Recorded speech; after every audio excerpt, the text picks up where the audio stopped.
एक गांव के बाहर एक पंडित जी की कुटिया थी। उन पंडित जी की ख्याति दूर दूर तक फैली हुई थी। वे पंडित जी बहुत ही पहुँचे हुए व्यक्ति थे जो हर किसी की समस्या का झट में समाधान कर दिया करते थे। लोग उनके गुणगान दूर दूर तक करते थे। उसी गांव में एक चोर भी रहता था। उस चोर ने जब उन पंडित जी के बारे में सुना तो उसने सोचा कि इन पंडित जी के घर पर बहुत सारा धन होगा, क्योंकि ये दूर दूर तक प्रसिद्ध हैं, इसीलिए वहाँ पर जाते होंगे और बहुत सारा धन इन्होंने जोड़कर रखा होगा। लेकिन पंडित जी के घर में तो कुछ भी नहीं था, वह बहुत गरीब था।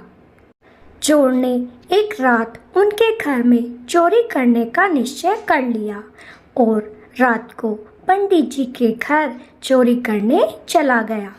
उस दिन रात को पंडित जी एक कीर्तन में गए हुए थे, इसीलिए घर बिल्कुल खाली था। चोर को भी अच्छा मौका मिल गया। उसने सारे घर के सामान को इधर उधर उलट पलट कर दिया, लेकिन उसे रुपए की एक फूटी कौड़ी उनके घर में ना मिली। चोर को बड़ा गुस्सा आया। तभी उसने एक लोटे को देखा तो वह उस लोटे को लेकर वहां से जाने लगा। जैसे ही चोर घर से बाहर निकला तो वह पंडित जी वहां से वापस आ चुके थे। उन्होंने चोर को जाते हुए देख लिया। चोर ने जब पंडित जी को देखा तो वह एकदम से वहीं रुक गया। पंडित जी बोले, भाई क्या करने आए थे? तब चोर बोला, मैं चोरी करने आया था। पंडित जी ने कहा, लेकिन तुमने ये लोटा क्यों चुराया? ये लोटा तुम्हारे किस काम का? यह लोटा तो मेरे घर में 7 पुश्तों की देन है। तुम इस लोटे को कहीं मत लेकर जाओ। लेकिन चोर बोला, तेरे घर में मुझे कुछ भी नहीं मिला, इस लोटे को मैं अपने साथ जरूर ले जाऊंगा। तब पंडित जी मुस्कुराए और बोले, ठीक है ले जा, लेकिन याद रखना जब भी तू कहीं चोरी करने जाएगा तो इस लोटे को अपने साथ ही ले जाएगा, क्योंकि यह लोटा बड़ा ही चमत्कारी है। चोर ने जब ये बात सुनी तो उसने कहा, नहीं, मैं ये लोटा कहीं नहीं ले जाऊंगा, इस लोटे को तू ही रख। लेकिन लोटा अब उसके पीछे पीछे भागने लगा। चोर ने सोचा, ये लोटा तो सच में ही चमत्कारी लगता है। तो चोर ने उस लोटे को अपने हाथ में लिया और पंडित जी से बोला, ठीक है, मैं ये लोटा अपने साथ ही ले जा रहा हूँ और तुम्हें वापस नहीं दूंगा। तब पंडित जी और जोर से हंसने लगे और बोले, ये लोटा जब तू चोरी करना छोड़ देगा तो मेरे पास स्वयं ही आ जाएगा। चोर उस लोटे को लेकर वहां से अपने घर चला गया। उधर पत्नी ने जैसे ही चोर को देखा तो बोली, क्या बात है, आज कुछ मिला नहीं क्या? चोर ने सारी बात अपनी पत्नी को बता दी कि ये लोटा मुझे एक पंडित के घर में मिला था, इसी को लेकर मैं अपने घर आ गया हूँ। कहते हैं कि ये लोटा बड़ा ही चमत्कारी है। पत्नी ने जब ये बात सुनी तो वह बड़ी खुश हुई और बोली, ये तो अच्छी बात है, अगर ये लोटा चमत्कारी है तो तुम्हारी चोरी करने में बड़ी मदद कर सकता है। चोर ने कहा, हाँ तुम सही कहती हो, ये मेरी बड़ी मदद करेगा। लेकिन तभी लोटा हंसने लगा। पत्नी और चोर दोनों इधर उधर देखने लगे, लेकिन उन दोनों के सिवा उस घर में और कोई नहीं था। तब देखा कि लोटा हंस रहा है। तब चोर को पंडित जी की वो बात याद आ गई जब पंडित जी कह रहे थे कि अगर तुम झूठ बोलोगे तो ये लोटा तुम्हें वहाँ पर बता देगा कि तुम झूठ बोल रहे हो। तभी चोर ने कहा, नहीं नहीं, ये तो मुझे पकड़वा सकता है, अगर मैं झूठ बोलूँगा तो ये लोटा हंसने लगेगा। इतना कहते ही वह लोटा चुप हो गया।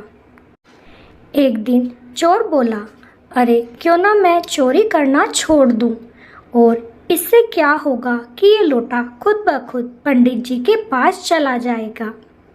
पत्नी बोली, चोरी करना तो छोड़ दोगे, लेकिन फिर क्या काम धंधा करोगे? इससे अच्छा है कि छोड़ने से पहले एक बड़ा सा हाथ मार लो, जिससे हमारा कुछ दिन का गुजारा अच्छे से बीत जाए। चोर के दिमाग में ये बात बैठ गई। वह रात को ही चोरी करने के लिए चल दिया, लेकिन लोटा उसके पीछे पीछे दौड़ने लगा। लोटे को अपने पीछे आते देख चोर ने सोचा, ये तो मुझे जरूर फंसवा देगा, आज चोरी करने नहीं जाऊंगा। वह वापस आकर घर में ही सो गया। अगले दिन चोर अपनी पत्नी से चुपके से बोला, अरे भाग्यवान, जब मैं चोरी करने जाऊंगा तो तू इस लोटे को खटिया के पाए से बांधकर रख लेना, नहीं तो ये मुझे चोरी नहीं करने देगा। पत्नी ने लोटे को खाट के पावे के खूंटे से अच्छे से बांध दिया। जब चोर चोरी करने घर से निकला तो लोटे ने चोर की पत्नी की खाट को ही उड़ा दिया। अब वह घर के छत में उस खाट को बार बार मारने लगा। चोर ने जब घर की आवाज़ सुनी तो वह वापस आया तो देखा कि उसकी खटिया दीवार में लग रही थी और लोटा बार बार उड़ रहा था। चोर ने कहा, ठीक है भाई, मैं कहीं नहीं जाऊंगा, तू अब नीचे आ जा। लोटा खाट सहित अब नीचे आ गया। अगले दिन चोर लोटे के साथ ही राजा के महल में चोरी करने जा रहा था। उधर राजा बड़ा ही न्यायप्रिय और लोगों के हित चाहने वाला था। वह वेश बदलकर ये देखा करता था कि कौन व्यक्ति दुखी है और कौन व्यक्ति सुखी है। उस रात भी राजा एक गांव वाले का वेश बनाकर अपने महल से बाहर निकल रहा था। उधर चोर लोटे के साथ उस महल में अंदर जा रहा था। पहले तो राजा ने सोचा कि ये कोई भिखारी है, क्योंकि उसके हाथ में एक लोटा था, लेकिन उसकी चाल ढाल से उन्हें उस पर शक होने लगा। राजा ने उससे आकर पूछा, अरे भाई, इतनी रात को महल में क्या करने जा रहे हो? तब चोर ने कहा, मैं राजा के महल में चोरी करने जा रहा हूँ। राजा ने उत्सुकता से पूछा, क्या तुम एक चोर हो? तो वह बोला, हाँ, मैं एक चोर हूँ। ये सब वह इसलिए बोल रहा था क्योंकि उसके हाथ में लोटा था। अगर वह झूठ बोलता तो लोटा हंसने लगता। इसी डर से वह बेचारा सारी सच्चाई राजा के सामने बता रहा था। उधर राजा भी बोला, अरे भाई, मैं भी इस दिन की तलाश में कई दिन से घूम रहा था, लेकिन मुझे कोई अपना साथी नहीं मिल रहा था। अब हम दोनों चोरी कर सकेंगे। मुझे राजा के खुफिया रास्ते का पता है। चोर ने सोचा, अगर ये झूठ बोलता होगा तो लोटा हंसेगा, तो उसने लोटा उस व्यक्ति के हाथ में दे दिया और पूछा, क्या तुम राजा के महल का खुफिया रास्ता जानते हो? तो राजा ने कहा, हाँ जानता हूँ, लेकिन लोटा नहीं हंसा। चोर को विश्वास हो गया कि सच में राजा के खुफिया रास्ते को जानता है, लेकिन लोटा इसलिए नहीं हंसा था क्योंकि राजा को पता था कि उसके दरबार का खुफिया रास्ता कहाँ से होकर जाता है। अब तो राजा और वह चोर रानी के कक्ष की ओर गए। राजा बोला कि रानी के बेड के नीचे ही वो खुफिया रास्ता बना है, तो इसके अंदर चला जा। चोर जैसे ही बेड के नीचे गया तो रानी की आंखें खुल गई। रानी राजा को उस वेश में ना पहचान सकी और जोर जोर से चिल्लाने लगी। तभी राजा ने रानी के मुख को बंद कर दिया कि अगर तुम ज़्यादा चिल्लाओगी तो हम तुझे मार देंगे। रानी अब चुप हो गई और बड़े ही धीरे से बोली कि तुम कौन हो? तब राजा बोला, मैं एक चोर हूँ। लेकिन उस वक्त राजा के हाथ में वह लोटा था। वह लोटा जोर जोर से हंसने लगा। चोर को अब संशय होने लगा कि यह व्यक्ति चोर नहीं है, यह तो कोई और है। अब चोर भी पेड़ के नीचे से ऊपर आ गया और बोला कि तुम सच सच बताओ कि तुम कौन हो, नहीं तो यह लोटा ऐसे ही हंसता रहेगा और यहाँ सब जाग जाएंगे, हम दोनों पकड़े जाएंगे। राजा ने अब सच बता दिया कि मैं इस महल का राजा हूँ, वेश बदलकर लोगों की खैर खबर लेने जा रहा था। अब लोटा चुप हो गया। रानी को भी विश्वास हो गया कि यही हमारे राजा हैं। अब तो चोर की सिट्टी पिट्टी गुल हो चुकी थी, क्योंकि उसे लगा अब राजा साहब उसे फांसी चढ़वा देंगे। लेकिन राजा ने कहा, डरो नहीं, मैं तुम्हें कुछ सजा नहीं दूंगा। तुम अगर चाहो तो मेरे महल में पहरेदार की नौकरी कर सकते हो, क्योंकि तुम एक ईमानदार चोर हो। तुमने चोर होते हुए भी मुझसे सब कुछ सत्य बताया, बिल्कुल झूठ नहीं बोले। तब चोर बोला, राजा साहब, मैं तो इस लोटे के डर की वजह से सब सच बता रहा था, नहीं तो ये पागल हंसने लगता। राजा बोला, तुम्हें कल इनाम दिया जाएगा, कल तुम सभा में आ जाना। अब चोर लोटे के साथ सभा में आ गया।